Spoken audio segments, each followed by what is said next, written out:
বাবা, বাবা একটু শান্ত হয়ে শো। শোন বাবারা, আমি সারা জীবন কষ্ট করে তোদের জন্য কিছু সঞ্চয় করেছি, যাতে তোরা দুই ভাই একসাথে শান্তিতে সংসার করতে পারিস। উঠোনে একটা চারা পুঁতেছি, যা বড় হয়ে তোদের ফল দেবে। আর ওই ওই ওই ওই ওই সিন্ধুকে আমার সব জমানো সম্পদ রেখে যাচ্ছি। তোরা ভালো।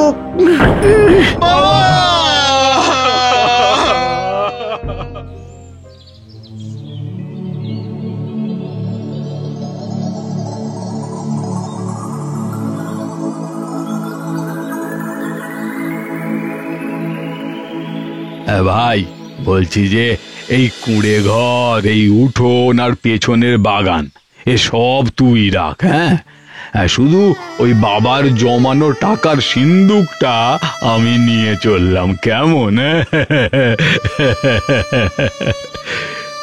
আমি চলি রে ভাই, চলি।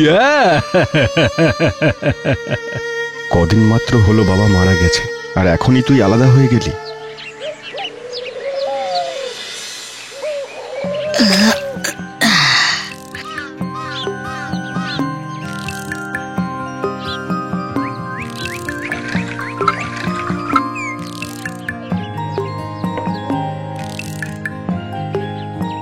সারাদিন ওরা তো খাটাখাটনি, সকাল থেকে কিছু খেয়েছে কিনা কে জানে।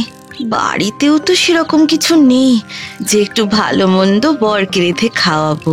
যাকে যতদিন কপালে কষ্ট আছে কষ্টই সই।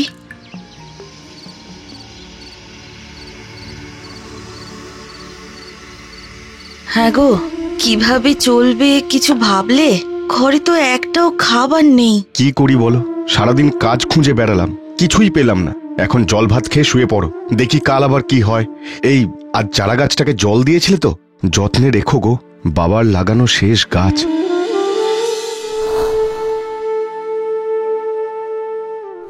আমাকে নোনা দিঘির জল খাওয়াবে গো, নোনা দিঘির জল, নোনা দিঘির জল।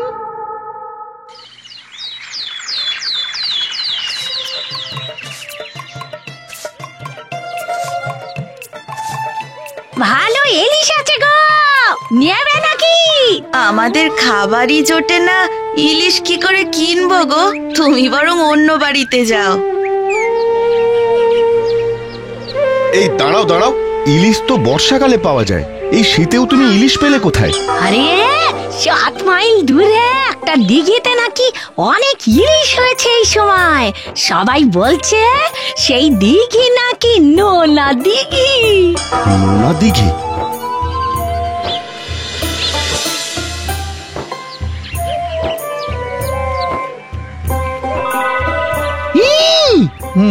ভাবা যায়? হ্যাঁ, দিঘির জলেও কি টাটকা ইলিশ? নোনা দিঘির জয় হোক, জয় হোক, জয় হোক। কাল স্বপ্নে তবে এই দিঘির জলই খেতে চেয়েছিল উঠোনে লাগানো বাবার শেষ চারাটা।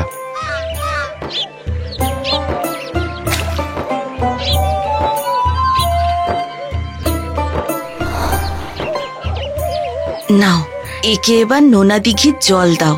দেখো আস্তে আস্তে ঢেলো কিন্তু।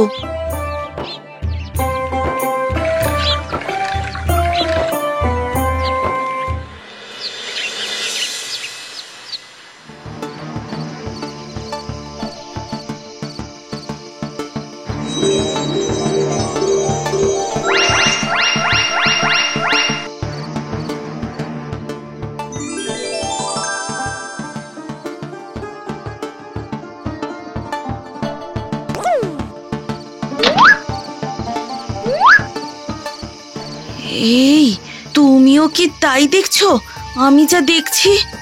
হ্যাঁ গো, আশ্চর্য তো। কিন্তু এগুলো কি ফল? দেখে তো মনে হচ্ছে আলোর ফল।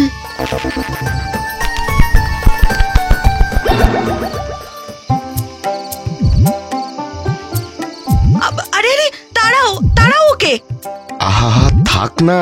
ও হয়তো এই ফলই খায়, ওর জন্যই হয়তো চারা গাছ আমায় স্বপ্নাদেশ দিয়েছিল। কতদিন বাদে পেট ভরে খেতে পেলাম। শোনো, কাল তোমাকে সোনার পাহাড়ে নিয়ে যাব। সোনা আনার জন্য থলি নিয়ে তৈরি থেকো কিন্তু। তবে সোনার পাহাড়ে একবারই যেতে পারবে, তাই সেই মতো থলি নিও।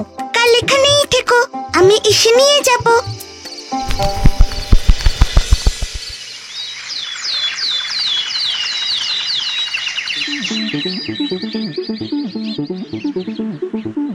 কই গো, পাখি তো এলো না। সেই তো দেখছি। এই নাও থলি রাখো, আমি বরং কাজ খুঁজতে বেরোই।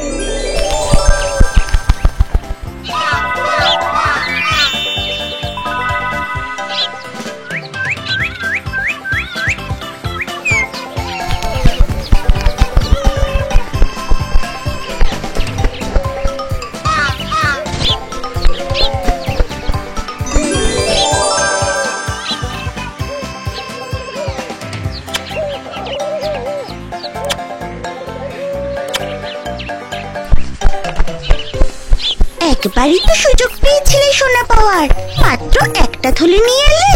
ও মা, বেশি থলি আনলে তোমার ভার বাড়বে যে। আর অত নিয়ে কি বা করব? আমাদের তো একটু খেয়ে পড়ে থাকতে পারলেই হলো। তবে গ্রামেও কিছু কাজ করতে হবে। রাস্তা বানাবো, খাল কাটবো, বাঁধ দেবো।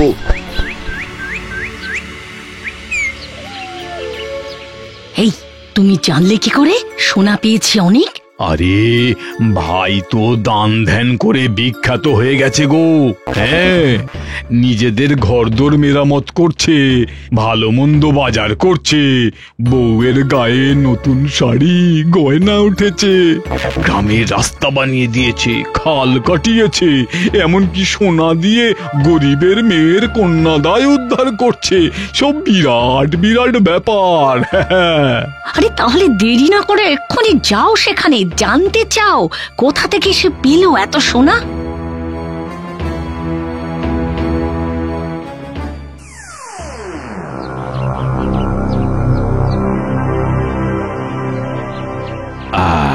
তার মানে এই গাছটাকে নোনা দিঘির জল খাওয়ালেই হবে? হ্যাঁ, বাবা বাবা বা, এই না হলে আমার লক্ষ্মী ভাইটি। কিরকম তাড়াতাড়ি বলে দিলি। এবার তাড়াতাড়ি এখান থেকে কেটেও পড়। যাও বৌমা, তুমিও যাও। এই বাড়ি থেকে কেটে পড়ো।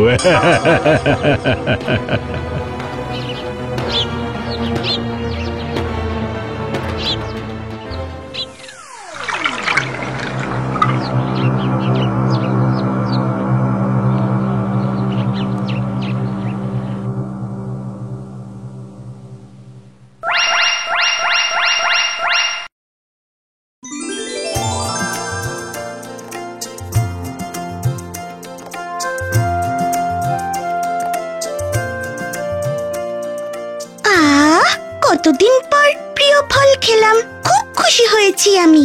কাল সকালের দিকে এখানেই দাঁড়াস, সোনার পাহাড়ে নিয়ে যাব। আর শোন, ওখানে একবারই যেতে পারবি, তাই সেই মতো তুলে নিস, কেমন?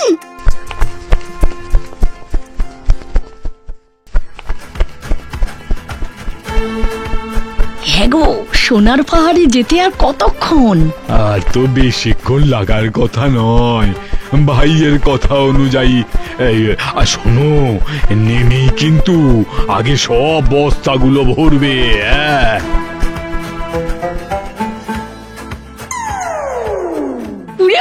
বাবা রে বাবা, কত সোনা!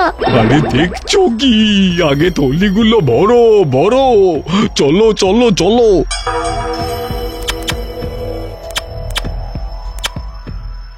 আরে ঠেসে ঠেসে ভরো, ঠেসে ঠেসে ভরো। বারবার বলেছিলাম আরো কয়েকটা বস্তা নাও। আরে বাবা, একবারই তো আসতে পারবে। তুই তো আর তোমার ভাইয়ের মতো বোকা নাও যে একটা বস্তা নিয়ে চলে আসবে। তুমি এক কাজ করো বুঝলে, ওই গুঁড়ো সোনা যা ভরার ভরে নাও থলিতে, আর তারপর ওই ছোট ছোট সোনার পাহাড়ের টুকরো ওই পাখিটার পিঠে বসিয়ে দেবো। তাহলে আরো অনেকটা সোনা নিয়ে যাওয়া যাবে। কি, এই জন্যই তো তোমায় এত ভালো লাগে।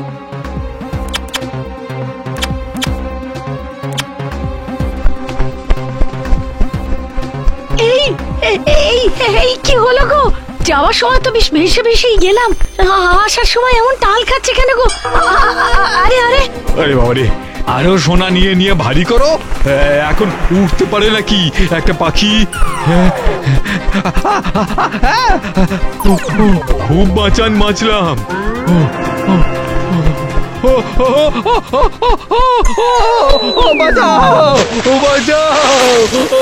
ওগো, সব সোনা যে জলে গেল গো। আরে দূর, আর লোভ করো না, তাহলে আমরাও পুরোটাই চলে যাব। কিন্তু এখান থেকে বাঁচাবে কি? ও বাকি ভাই, ভুল হয়ে গেছে, ভুল হয়ে গেছে। আজ তুমি বুঝিয়ে দিয়েছো, লোভের বশে মানুষ অন্ধ হয়ে যায়, বোঝেই না কোথায় থামা উচিত। বাঁচিয়ে দাও, এবারের মতো আমাদের বাঁচিয়ে দাও। হ্যাঁ হ্যাঁ, আমিও বুঝেছি, সোনা দানা সব মোহ, যতটুকু আছে একসঙ্গে ভাগ করে নেওয়ার মধ্যেই আসল আনন্দ।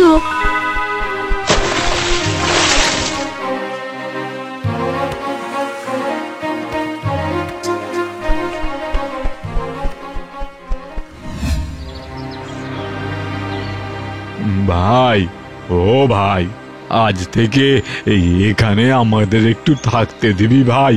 একটু একসাথে যদি আবার আমরা আগের মতো থাকতে পারতাম। আরে আমি হ্যাঁ বলার পর থাকবি?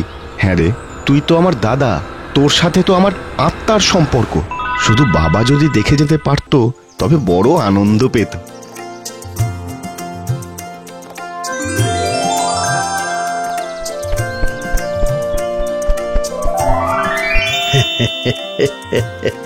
হ্যাঁ, এবার এবার আমার মুক্তি। হ্যাঁ।